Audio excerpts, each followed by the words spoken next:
When the WNBA thought they could simply slap Sophie Cunningham with a minor fine and move on, they wildly underestimated what was about to happen. The league tried to treat it as just another incident, a quick $400 penalty, business as usual, nothing to see here. But Sophie Cunningham took that tiny slap on the wrist and flipped it into a cultural moment. Instead of shrinking away, she went viral, turning what should have been a setback into the best publicity move of her entire career. Social feeds exploded overnight, with fans calling her the people's champion, a new kind of enforcer who finally said what everyone was thinking: enough is enough. All it took was one bold physical response in a heated Indiana Fever versus Connecticut Sun matchup to spark a fever pitch. Fans lost their minds. Cunningham was instantly immortalized as the enforcer Clark never knew she needed. As league officials scrambled, Sophie had already scored the kind of off-court win that money can't buy. This is the story of how one hard foul exposed the league's officiating crisis, elevated Cunningham to folk hero status, and showed what happens when a player outsmarts the system. If you're still trying to grasp just how much Caitlin Clark means to the WNBA, think about this. She isn't just another star. She's become the axis on which the entire league spins. People talk about LeBron or Curry transforming the NBA, but Clark's influence is even more dramatic because the WNBA has never been so reliant on a single player's presence and popularity. In her rookie year alone, Clark was the recipient of 17% of all flagrant fouls, an outrageous number, especially considering she played only 40 games.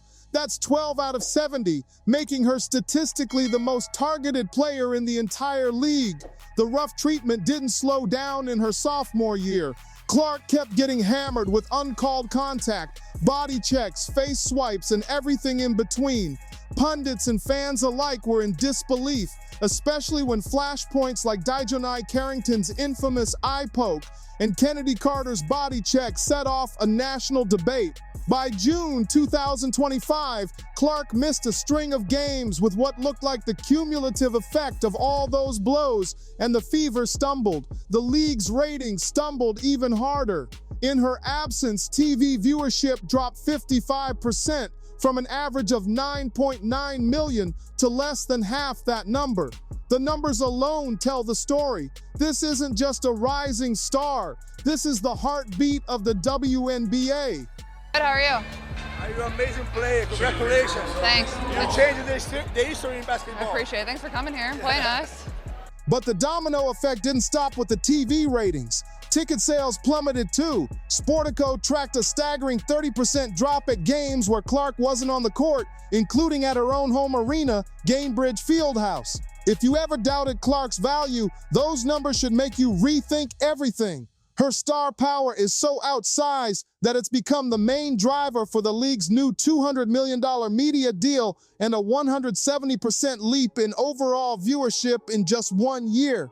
Don't believe the spin that a talented rookie class or deeper skill pool is responsible for the WNBA's resurgence. Clark is the singular reason for the meteoric rise. Consider this. 18 out of the 21 highest-rated WNBA games last season featured her and the Indiana Fever.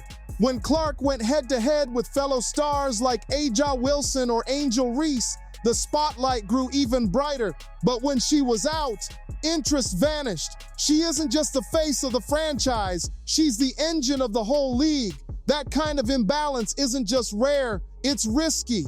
Everyone knows it, and that's why the environment around Clark has turned so hostile, both on and off the court. What happens next isn't just about sports, it's about the future of the entire WNBA.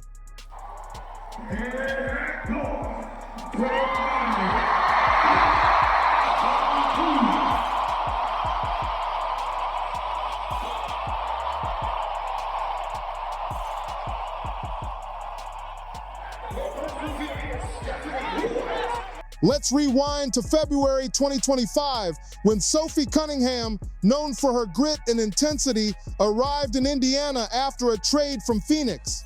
With her spicy Sophie reputation, she was immediately welcomed as the Fever's backbone, a perfect counterweight to Caitlin Clark's finesse. Fast forward to June, and the pressure cooker finally blew. During a highly charged game against the Connecticut Sun, chaos erupted.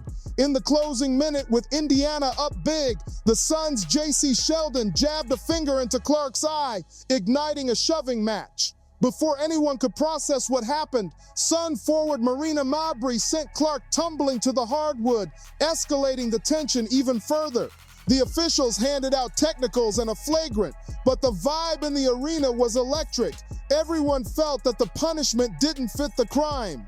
"Enter Cunningham," she snapped. Tired of seeing Clark battered and the refs letting it slide, she unleashed a hard foul on Sheldon and then, in a move that set social media on fire, locked up Mabrey and wrestled her to the floor.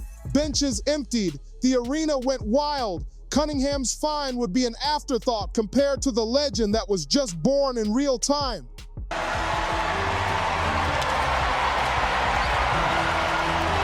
What really got this escalated, so that was called a flagrant. That's a flagrant foul. It's a hard foul. You could say it's a play on the ball, but Took it upgraded. yeah, no question. 2 arms above the shoulder. After the dust settled, reporters rushed Cunningham for comment. She didn't flinch. She made it clear she had zero regrets about her actions, saying bluntly, "If the refs won't protect the star, I will." That was more than just bravado. It was a declaration that resonated with fans and analysts alike. Fever head coach Stephanie White backed her player, criticizing the referees for letting the game spiral out of control.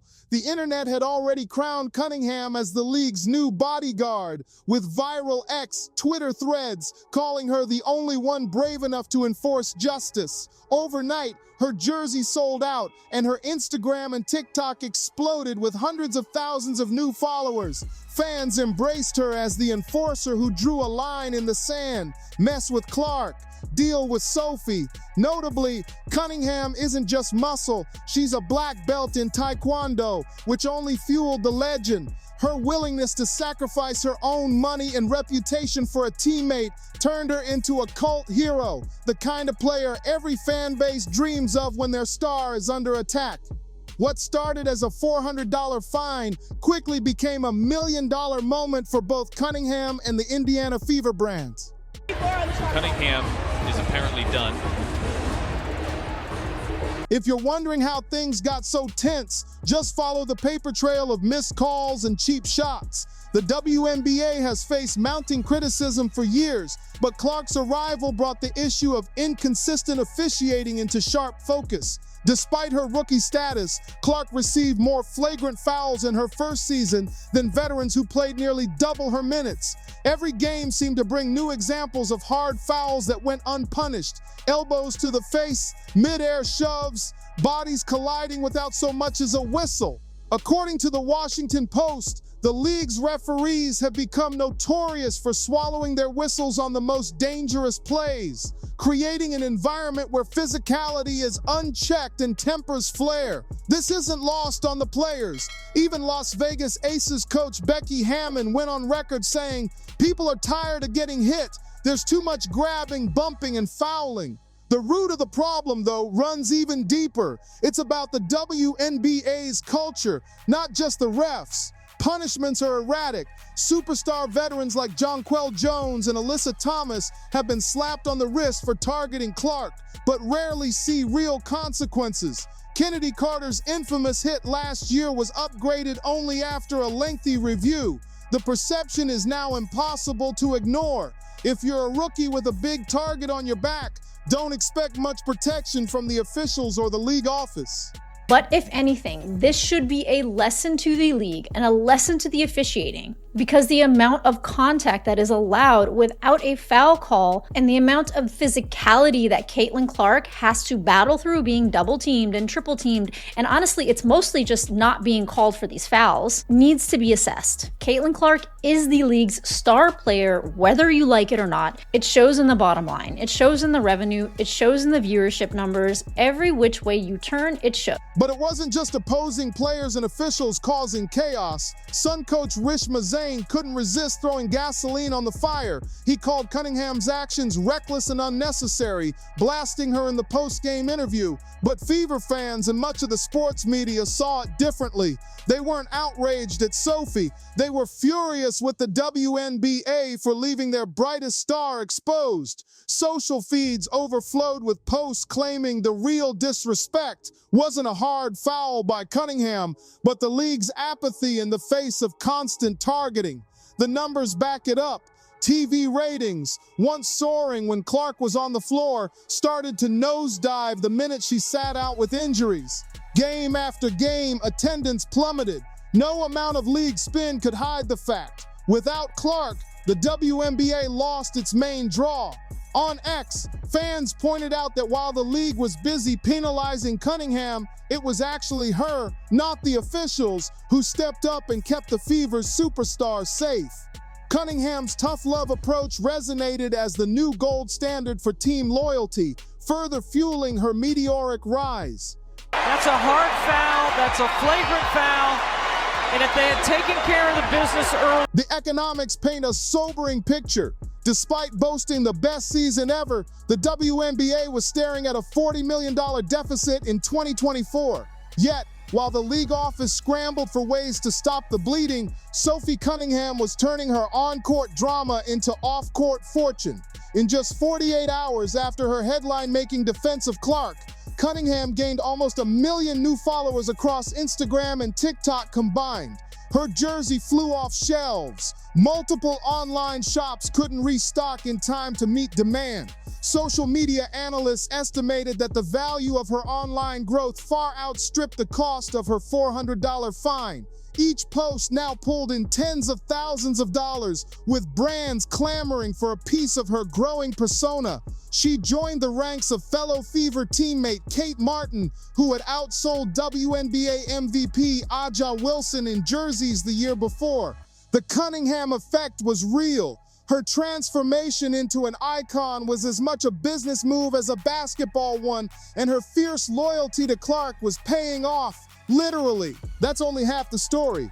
As Cunningham became a fan darling and her star power soared, backlash from rival fans and old-school purists only amplified her legend. A group of online critics even started a petition demanding her suspension, claiming her hard-nosed play was bad for the league's image. But the movement backfired spectacularly. For every angry comment or media hit piece, dozens more poured in from Fever fans and Clark supporters, painting Cunningham as the only one brave enough to stand up when it mattered. On TikTok, her highlight reels racked up millions of views, and WNBA content creators turned her finds into a meme about best investment ever. Even her sponsored lip syncs and playful content became part of the legend, proof that you can be both an enforcer and a marketer. The more the league tried to rein her in, the bigger her audience grew. The Fever's front office couldn't have dreamed of this much positive buzz, and Cunningham's willingness to protect Clark became a lightning rod, dividing opinion but uniting the fan base behind a common cause. Since Sophie Cunningham transformed herself into Caitlin Clark's on-court protector, the entire WNBA narrative has shifted. Her willingness to risk fines, media heat, and league scrutiny to send a message, "Protect your stars or I will," became a rallying cry for frustrated Fever fans. It's bigger than a single play or a single penalty. Cunningham's defense of Clark sent a shockwave through the league, exposing just how dependent the WNBA is on its rookie sensation. With Clark carrying the Fever's playoff hopes and posting nightly averages that rival NBA All-Stars, Cunningham's physical play suddenly looked like both a warning and a business plan. Keep Clark upright and the entire league benefits. Cunningham's popularity keeps exploding. Her item sales, now outpacing even established superstars, reflect just how deeply fans connect with players who stand up for each other. The WNBA, meanwhile, is learning the hard way that soft officiating only erodes trust, and that players are ready to step in when the league fails. Fever fans now treat Cunningham's $400 fine as the best investment in team history. She didn't just take a stand, she changed the calculus of what it means to be valuable in pro sports. Brands want her, social feeds are obsessed with her, and even the skeptics admit the league has never seen anything quite like this duo of Clark and Cunningham. In the end, it's a lesson for every team, every commissioner, and every fan. You can't market superstars, sell out arenas, or negotiate billion-dollar TV deals without protecting the talent that makes it all possible. Sophie Cunningham didn't just become a folk hero, she exposed the WNBA's biggest blind spot, made it profitable, and left everyone asking, will the league finally fix the problem, or will players have to keep taking matters into their own hands? Sound off below. Are you Team Sophie? Should the league step up? Like, subscribe, and keep watching because this story is only getting started.